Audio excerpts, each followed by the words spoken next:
To the Senate in 2006 after serving 16 years in the House of Representatives. He is the longest serving independent member of Congress, which we are proud to have in caucus with us. He understands every vote counts, by the way, because he was elected mayor of Burlington, Vermont by 10 votes in 1981. So he understands that every vote counts. He's the chairman of the Veterans Affairs Committee, fighting for our men and women in harm's way and coming home and needing a strong voice. He's an ally for us in Michigan. I'm so proud that Senator Bernie Sanders is here.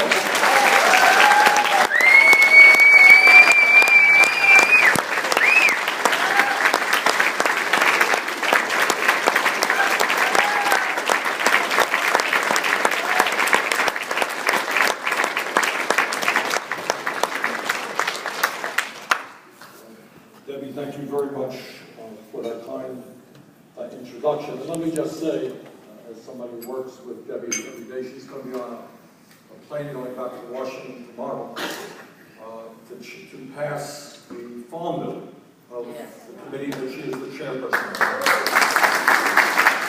She's working very hard on that issue and many, many other issues, and thank you for sending Debbie to Washington, as well as Carl Levin, one of the most respected and intelligent members of the U.S. Senate, who's done great work over the years. John Lingle and our own John Conyers. And John and I have been friends for many, many years. And John, thank you for all this stuff. By the time I am finished with my remarks, which will not be too long, I hope, you may regret having invited me to be with you. Because I'm going to say some things to you that will make you uncomfortable. Having to do with the fact that I am an independent and why I am an independent. But let me begin by saying that the work that all of you do is enormously important. Debbie and I get our names in the newspapers, sometimes too often. But you are, and millions of others like you, do the day-to-day work to help elect progressive members of the Congress and state legislatures and city councils. You knock on doors, you make the phone calls, you are the unsung heroes and heroines. And thank you all very, very much for what you do. You are what grassroots democracy is all about. A couple of weeks ago, I had come to Vermont. I do a lot of town meetings in Vermont.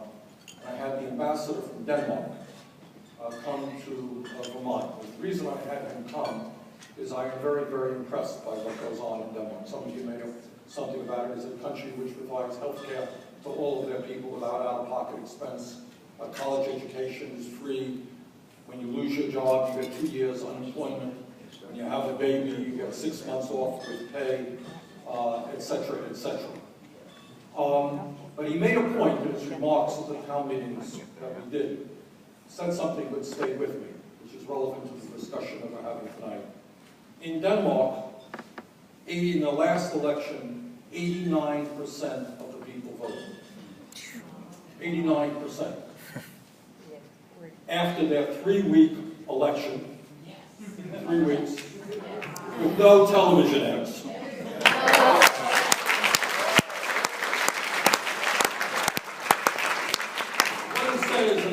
Boring in Denmark because people are always yelling and talking about all the issues that face the people. But that is how you end up with a government which has 75% of its people in trade unions and where the middle class is strong and secure.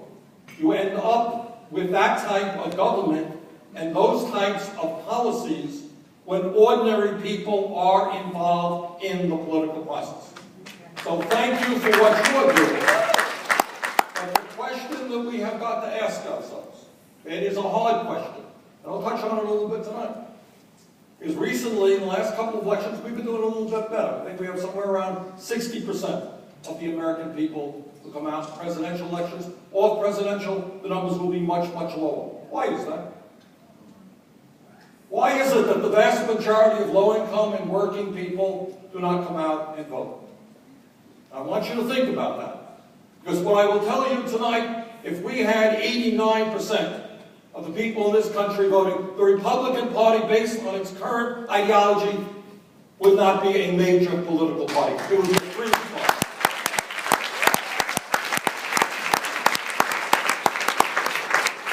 But I want to start off, I want to give you some, what I consider to be information news that we should be very proud of. Sometimes we take good news for granted, but we shouldn't.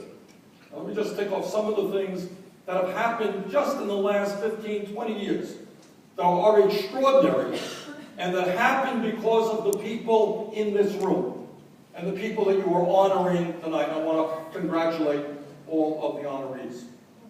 We take for granted today that we have an African American who's president of the United States. You can argue how good Obama is, bad Obama is, and so forth and so on.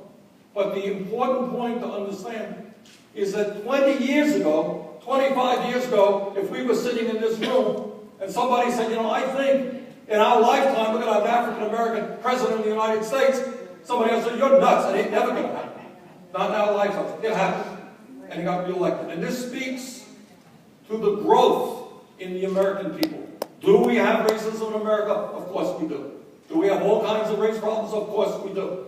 But do not underestimate the significance that we have moved so far that in our lifetimes we remember segregation in the South, we remember rampant racism all over this country, and today we have an African American president of the United States. That is an accomplishment. It didn't happen by accident. It happened because people in this room and people all over America stood up and said America is better than being a racist society. That's how it happened, and we should be proud of it.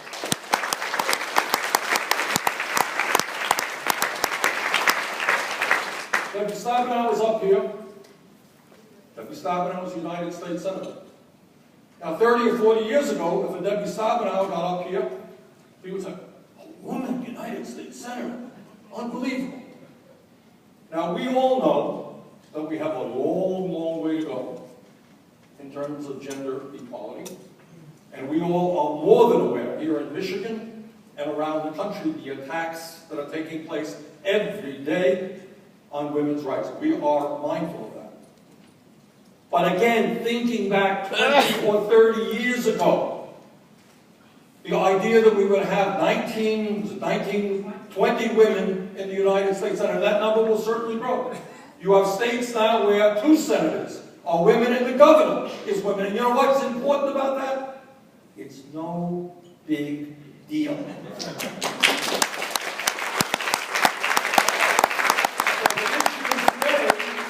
For Debbie Stabenow and the other senators is not that she's a woman, is she a good senator? We're not going to vote for her because she's a woman. We're not going to vote for her against her because she's a woman. Is she a good senator? And that's what we have always wanted to be. That's where we as a nation wanted to be. And the third issue I briefly touch upon is one where the speed in terms of change has been absolutely unbelievable. And I know about this because the state of Vermont has been actively involved in this issue. Back in the year 2000, as a result of a Supreme Court decision, the state legislature passed civil unions for gay couples. And basically, Vermont was the first state in the country to pass that.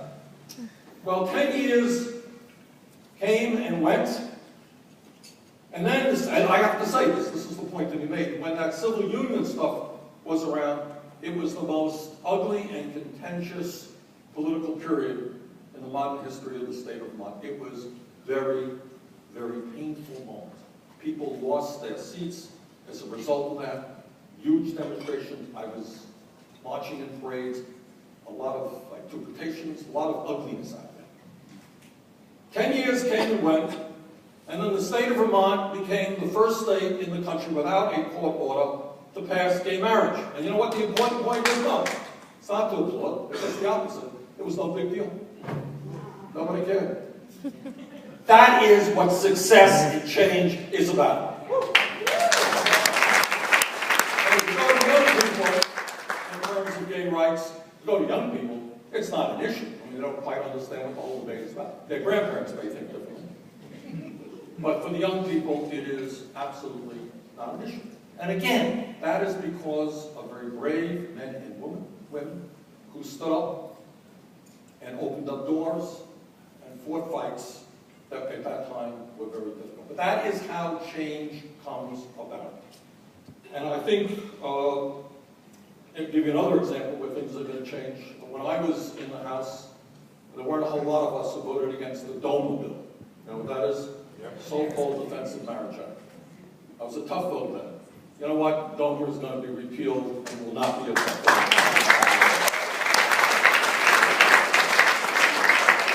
I wanted to mention all of those facts that people in this room and yet all over this country, people who have been struggling for years, should be enormously proud of. Those are huge, huge transformations of the culture of this country. In terms of civil rights, in terms of gay rights, in terms of women's rights, etc., etc., etc. Now, having said that, I want to take you into another area where the news is not so good. And in fact, depending on how you look at these things, it may be far and away the most important issue facing the country. And that is that while we're winning many of the cultural struggles, we are losing the economic struggle, and we are losing it big time. And the issue here is that right now, unemployment in this country is not what the papers tell you, 7.5%. It's really 14% or 13.9% if you include those people who have given up looking for work and people who are working part-time. In minority communities, as you well know, the numbers are far higher than that. Among young people, the numbers are off the charts. In terms of wages, median family income in the United States today is $5,000 less than it was in 1999.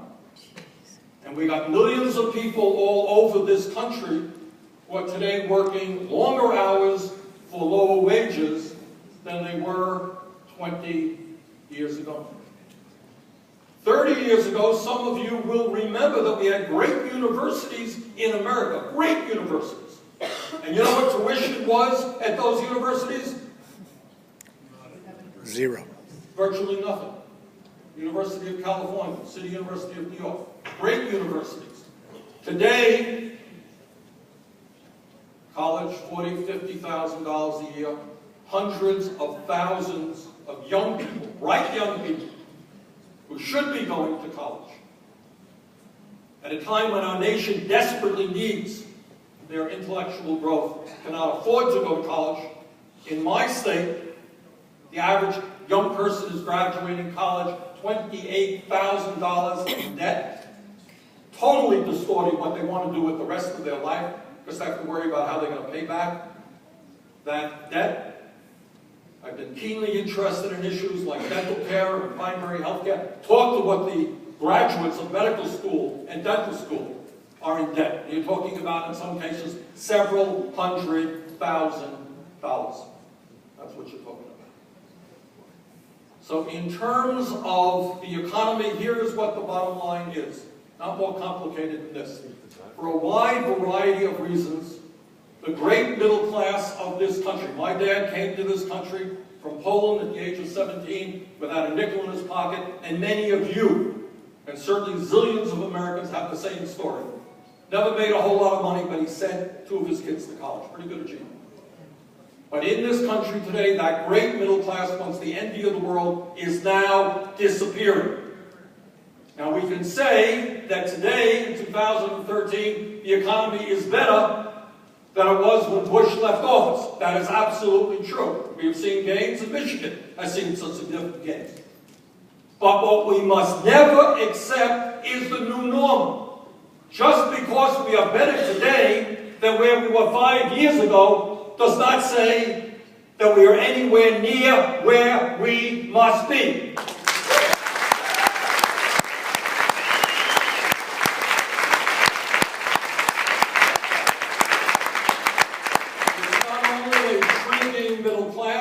It is 46 million Americans living in in poverty.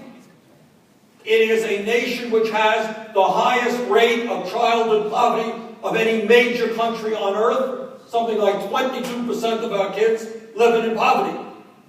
And when you know that, then you're not surprised by the next fact that I'll tell you. And that is that we have more people behind bars in jail than any other country on earth. I'm not talking about per capita. I'm talking about numbers. More people in American jails than in jails in China, a communist authoritarian society. And if you don't think there's a correlation between childhood poverty and not taking care of our kids, and then seeing these kids fail and end up in jail, you would be sorely mistaken. But it's not only economics in terms of what it means for the lives of ordinary people. It's something else, even more profound than that. All of us grew up going to school believing that what American democracy was about was one person, one vote. So let me tell you the reality as I see it right now in Washington, D.C. You're not looking at a democracy of one person, one vote. Yeah, you got the vote. But the Koch brothers and other people like that also have one vote, but they can spend hundreds of millions of dollars determining who the next president of the United States will be, who governors will be, who senators will be. That is not the democracy that you and I believe in, which is why, as John Dingell was just speaking about on the video, we have not only got to overturn Citizens United, that disastrous decision, but we have also got to move to public funding of elections.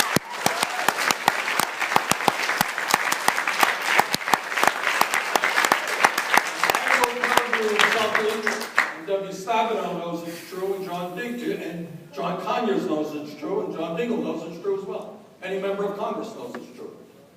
It is, you see Citizens United on election day, and you see huge amounts of ads coming in by phony organizations funded by billionaires, and that's how you see it. Let me tell you how I see it. I see it that every single day, members of both political parties are not paying attention to the huge problems facing this country. They're all dialing for dollars. They're running to the Democratic Committee. They're running to the Senate Committee. They are spending hour after hour after hour desperately trying to raise the money that they are going to need in the next election in order to respond to this huge outpouring of money which is coming in against them. And if you think members of Congress are all that smart that they can suddenly, it's not only the hours that they spend, it is the mindset that they have. Am I right, Debbie? Do you think people can go about saying, your campaign manager says you're going to make 58 calls today, you're going to raise this amount of money, or you're falling behind, and do you think 5 minutes later you're worrying about the farm bill, or you're worrying about health care? It doesn't work like that. You get stuck, and this is true certainly for both major political parties. People are overwhelmed by the need to raise more and more money. And that is why, of all of the issues I'm going to suggest to you, probably the most significant issue is campaign finance reform and the need to overturn Citizens United.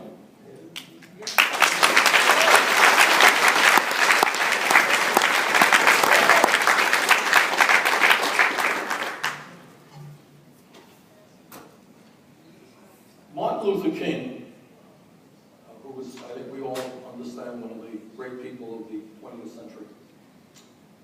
You know, when you see him on TV now, what they always talk about is his fight against segregation and racism, which was obviously an enormous struggle.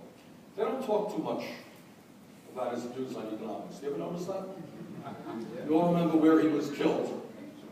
He was killed not in a so-called civil rights demonstration, but in a labor union struggle. And what King often said, he said, you know, I am fighting hard, we're all fighting hard to end discrimination. We said, what, at the end of the day, though, I'm paraphrasing them, if we end discrimination and we say that everybody can get a job regardless of their race, and everybody go to school regardless of race, and everybody get health care regardless of their race, what does it matter if people can't afford those things? So right now, you don't have much discrimination in America in terms of whether you can see this doctor or that doctor. Maybe there's something, not a whole lot. But you know what? This year we're going to lose 45,000 Americans, black and white, Hispanic, Native Americans.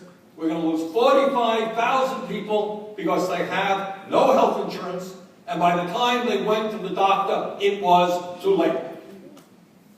It is a never-ending shame that this country remains the only major country in the industrialized world that does not guarantee health care to all people as a right of citizenship.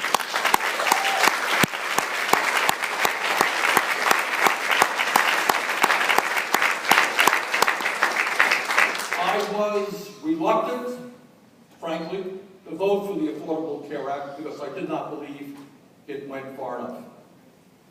I ended up voting for it when Harry Reid put $10 billion into it for community health centers, which are a very important part of our primary health care system. But at the end of the day, and I want to say with all due respect and affection for people who start free clinics, we want to put you out of business. We don't need free clinics. We need health care provided for all people through a single-payer national health care system.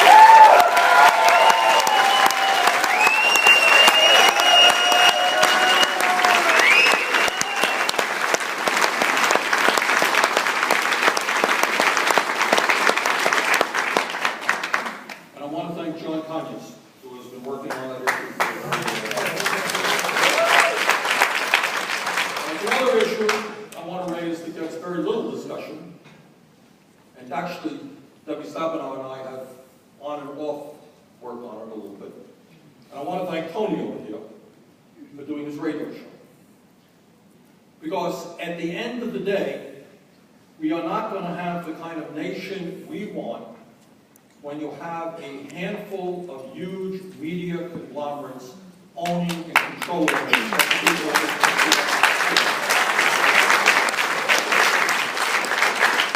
And Tony, and we need thousands of Tonys all over this country. Rupert Murdoch, as you know, is a right-wing billionaire who owns Fox. We need our own network as well. We need our own network as well. I am very worried that as bad as the current situation is, it could get even worse with fewer and fewer conglomerates owning not only our major networks and cable, but newspapers and radio stations as well. Some of you may have heard, just as an example of this.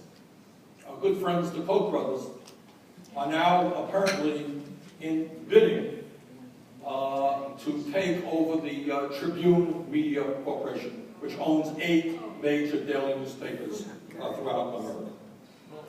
So how you create a media which allows diverse points of view and which actually focuses on the real issues facing the American people is of enormous significance. So no matter what your issue may be, if it's women's rights or healthcare or the environment, we need to focus on concentration of media in this country.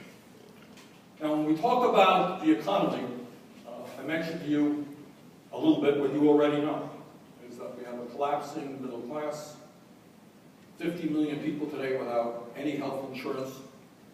But there is another point that needs to be made. And that is, while the vast majority of the people in this country are hurting, in the last many, many years, the people on top have been doing phenomenally well. And this issue, the issue of the distribution of wealth and income, is an issue that you don't see much discussion about in the media, hardly any. You don't see much discussion about it on the floor of the Senate or the House. It's just an issue we're not supposed to talk about. So I'll talk about it. And that is to tell you this. The United States today has by far, not even close, the most unequal distribution of wealth and income of any major country on earth. Now, I want you to listen to this. I don't want to bore you with too many facts, but you need a few. Today, in America, the top 1% owns 38% of the nation's financial wealth. 1%, 38% of the nation's wealth. Who wants to guess what the bottom 60% own? What's your guess? 2.3%. 40% of the American people, the bottom 4 own nothing. They're in debt. Top 1% owns 38%. Bottom 60% owns 2.3%. Today, the wealthiest 400 individuals in this country own more wealth than the bottom half of American society. So I suppose if we tried, we could squeeze 400 people into this room, and that would be the equivalent. If they were the 400 wealthiest people in this country, they'd own more wealth than the bottom 150 million Americans. Today, one family, the Walton family of Walmart, that one family owns more wealth than the bottom 40% of the American people. One family. And by the way, that particular family is the largest welfare recipient in this nation. Because all of you are spending together billions of dollars on Medicaid, on food stamps, on affordable housing to supplement the meager income that the Walmart company provides to its workers. They could not exist without federal intervention.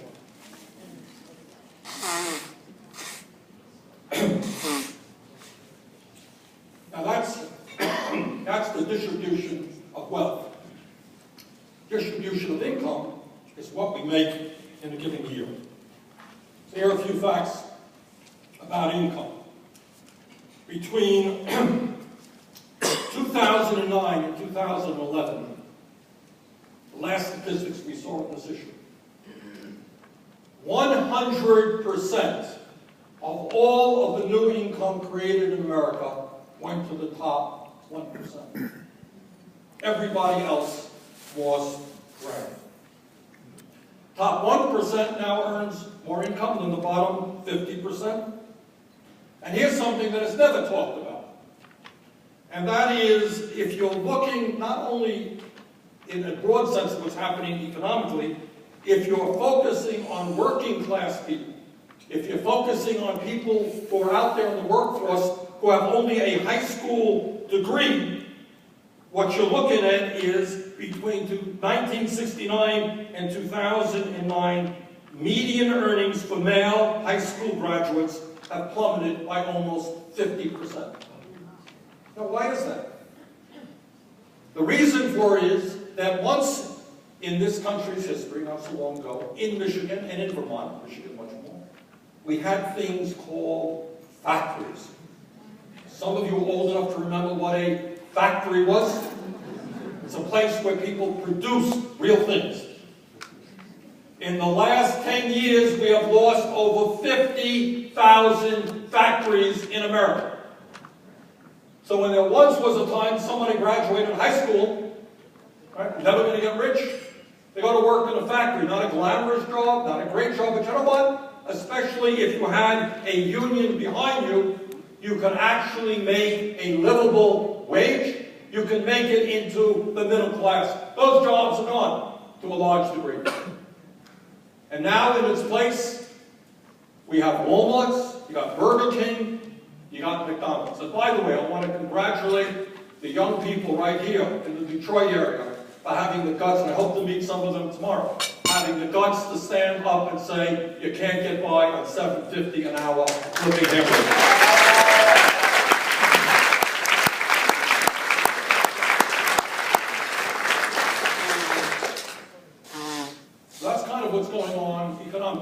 that transfer to what's going on politically? What's going on is the folks who have all of that money are not putting it in their mattresses. They're spending it.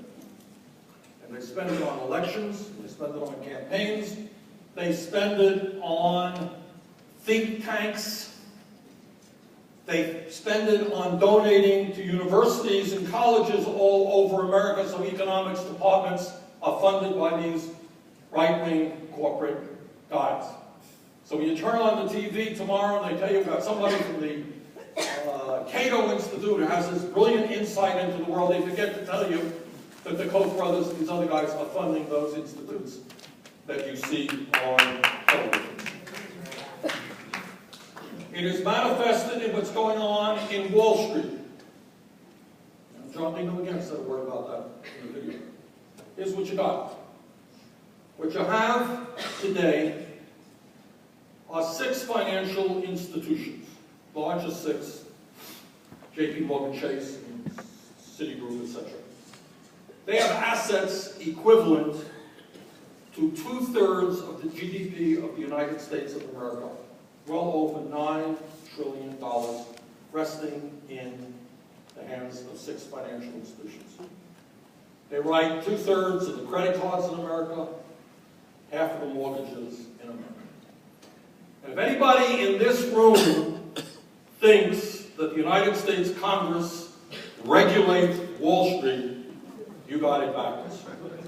It is Wall Street that regulates the United States Congress. And after they were bailed out because of their greed and recklessness and illegal behavior, and they were bailed out because they were quote-unquote too big to fail, you will not be shocked to know that every single one of them is a lot larger today than they were before we bailed them out because they were too big to fail. Now let me talk, that's kind of what goes on economically. That's what power is about. The United States Congress does not regulate Wall Street. Don't believe that for a second. Sorry, anybody who thinks they do, they don't. It's very much the other way around. The point that I'm going to make in a moment, go into great length, it really doesn't matter whether it's a Republican president or a Democrat. Sorry to have to tell you that, it doesn't matter much. The same people around Obama, in terms of his financial team, I think they come from slightly different banks. One came from Citigroup, the other guy likes JP Morgan Chase. Doesn't much matter. Both parties are not able, or unwilling, to take on Wall Street. Now, let me get to politics and tell you what I think. I honestly believe that if you take a look at what the Republican Party stands for, you know, they're pretty upfront about it. And that is, their goal is more tax breaks for the wealthiest people in this country, despite the fact that the rich are doing phenomenally well. They want to maintain or expand corporate loopholes, despite the fact that 1 out of 4 major corporations in America pays nothing in taxes today. And that the percentage of revenue coming into the federal government from corporate taxes today is far, far, far lower than it used to be. That's what the Republican Party believes in. And then on top of that, they say, well, yes, it's true, we gave huge tax breaks to the rich under Bush, which helped drive up the deficit. Yes, it's true, we went into Iraq and Afghanistan and forgot to pay for it.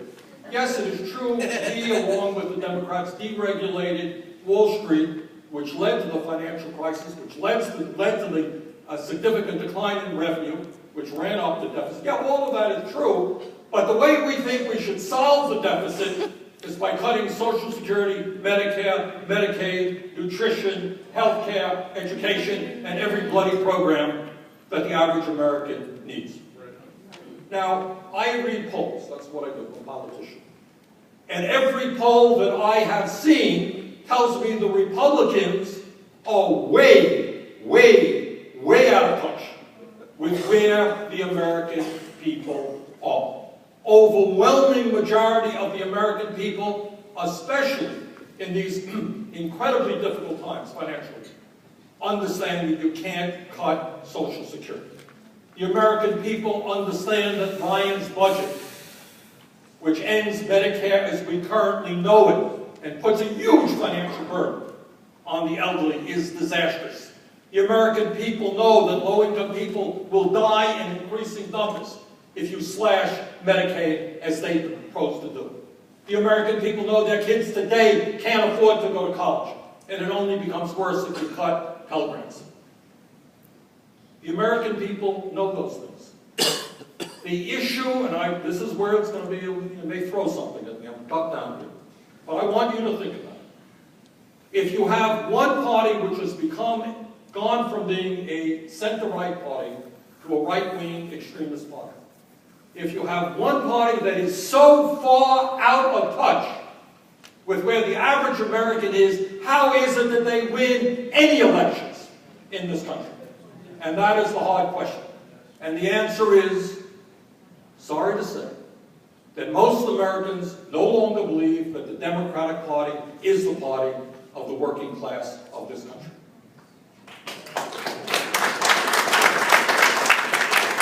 Most Americans do not believe, and they're right, that the Democratic Party is going to stand up to corporate America, is going to stand up to Wall Street, and is going to fight to protect the middle class of this country. When the Republicans had power, they used their power. When the Democrats had power, they did not use their power.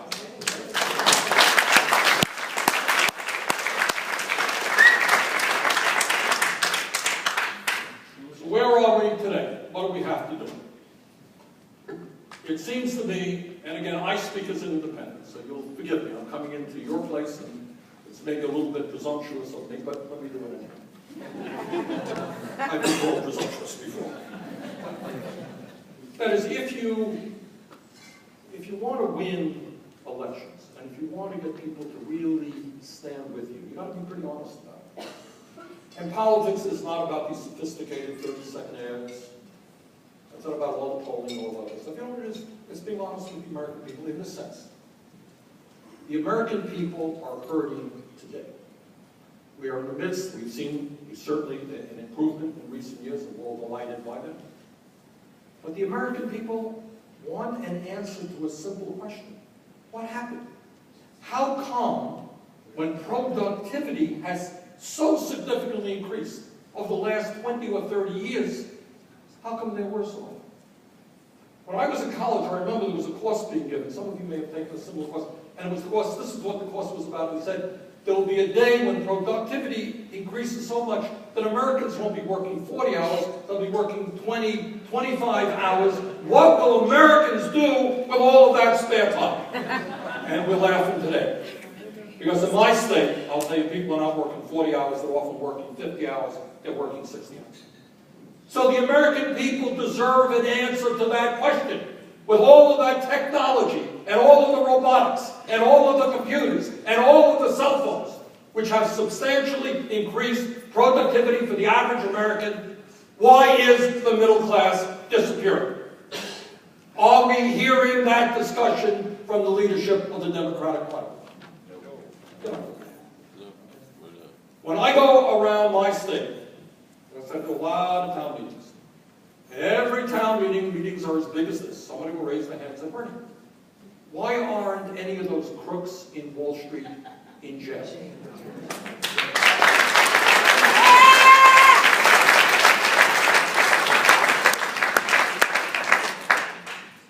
You just did what the people of Vermont did as well. They understand that these people whose greed and illegal behavior caused so much pain in this country. Almost imagine how many millions of families lost their jobs, their dignity, their homes. Not one of them is in jail. And we have the Attorney General of the United States a few months ago. Somebody, I can't remember which committee it was, somebody asked him a question about that. He said, well, you know, these financial institutions are so large that if we were to wage a vigorous prosecution against them, it would be destabilizing and impact our economy and maybe the world's economy. In other words, not only are these, that's Obama's Attorney General, not only are these financial institutions too big to fail, they are too big to jail. But what does that say to the American people? You're going to go out and you're going to say, vote for us. No? Really? Why? Are you better than the Republicans? Of course. That's not a very high bar. And it's not good enough to run a campaign which says, we're pretty bad, but they're worse. You have to run a campaign on a progressive, positive agenda. And if you're not prepared to make enemies, you shouldn't be in this business.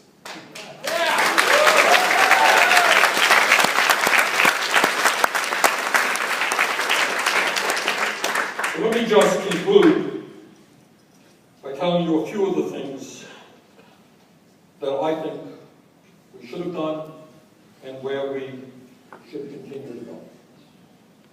We blew an extraordinary opportunity when the Democrats in the Senate had 60 votes for rule time. But even, and Democrats control the House. And we've got to go back to health care again and say that adding 30 million more people to insurance rolls is a good thing. It's a positive thing. Other good things than that. But we have got to be prepared to take on the insurance companies, the private insurance companies. I mentioned to Denmark, and it's not untypical, it's not just that in Denmark they cover all of their people without out-of-pocket expense. They spend 50% of what we do as part of their GDP, about half per person of what we spend. Because what you got right now is an absurd, I studied this issue, I'm chairman of the committee on subcommittee on primary health care. It is unbelievable the amount of money we waste. We don't have any we don't have enough primary care physicians. People don't go to the doctor. Where do you think they end up? They end up in the emergency room at 10 times the cost of going to a community hospital. Okay. People talk to doctors and they will tell you that a good part of their patients cannot afford the prescription drugs that they write because we pay by far the highest prices for prescription drugs in the industrialized world because we don't negotiate prices with the drug companies. So I think we've got to go back and we've got to take a hard look at those issues. I mentioned Citizens United. If we don't get a handle on campaign financing, you're going to be living in a country run by a handful of billionaires. We can create jobs. Now, in the last recent years, the Republicans clearly have won the debate. And that is what we have focused on. What have we focused on? We focused on deficits, the deficit. Well, I have to think deficit is a serious issue. The answer, of course, is these guys caused the deficit with their wars that were unpaid for and their tax breaks for the rich. But the focus now has been on the deficit. What about the millions and millions of people who have no jobs? Why don't we start focusing on that? About Michigan, although I expect the story is the same. I can tell you in Vermont, our roads are in terrible shape. Your roads are just beautiful. Okay, then forget that. Many of our bridges are in serious disrepair. Wastewater plants, water systems need a huge infusion of money to rebuild them. Our rail system, way behind Europe, behind Japan, even now behind China. Our airports, in many cases, in dismal shape. So what we have got to do is start investing in our crumbling infrastructure, put millions of people together.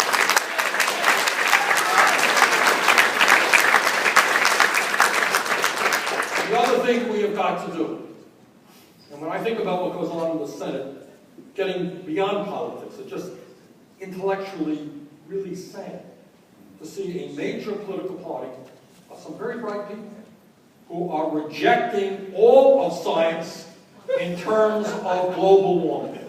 So let me break the news. Global warming is real, It is significantly caused by man-made activities. It is already wreaking havoc on this planet, and it ain't going to get better unless we start cutting back on greenhouse gas emissions.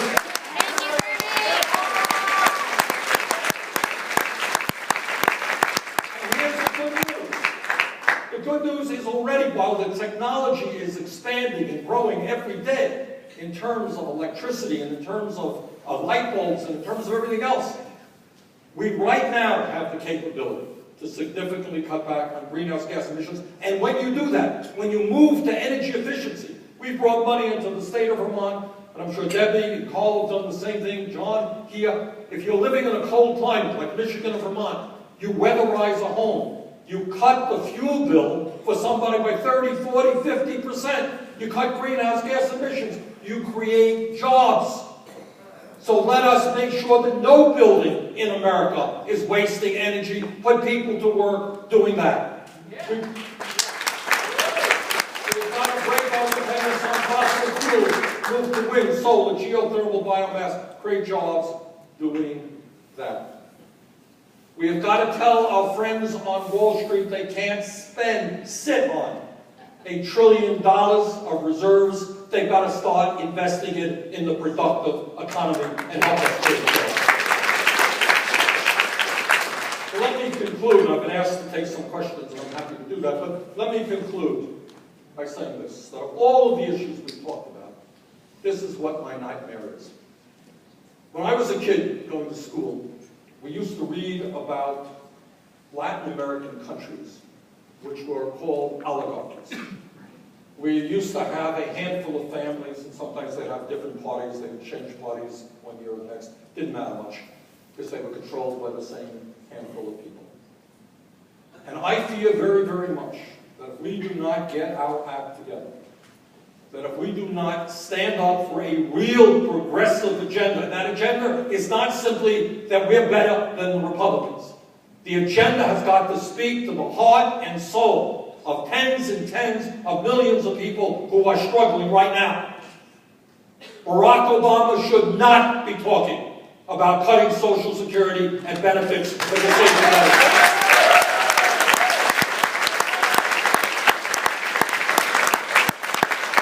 You've got to tell them. And you've got to tell other Democrats who are thinking about that. But here's the nightmare. The nightmare is that we move in the direction of an oligarchic society where a handful of billionaires control the economics of this country. They decide to move jobs to China tomorrow. They decide to break unions and lower wages. They decide to put hundreds of millions of dollars into political campaigns. We can beat them, but you're not going to beat them with a timid agenda. You're not going to get people coming out and voting and fighting unless you have something real to say to them, if you're prepared to stand up to the Republican Party and make them what they should be. Their views, in my honest opinion, I'm not trying to be rhetorical here, I think they faithfully represent 15, 20% of the American people. That's third-party politics. That is not a major political party. So our goal is not simply to defeat the Republican Party, is to, in fact, demolish the Republican Party as a major political party. Because their views, not very good, some of them are smart, some of them are nice guys, their views, tax breaks for billionaires, cuts in Medicare, Medicaid, privatization of Social Security, unfettered free trade, coddling of Wall Street. That is 10, 15, 20% of what the American people will support that. So we have got to be thinking about why we do not have the other 80% on our side.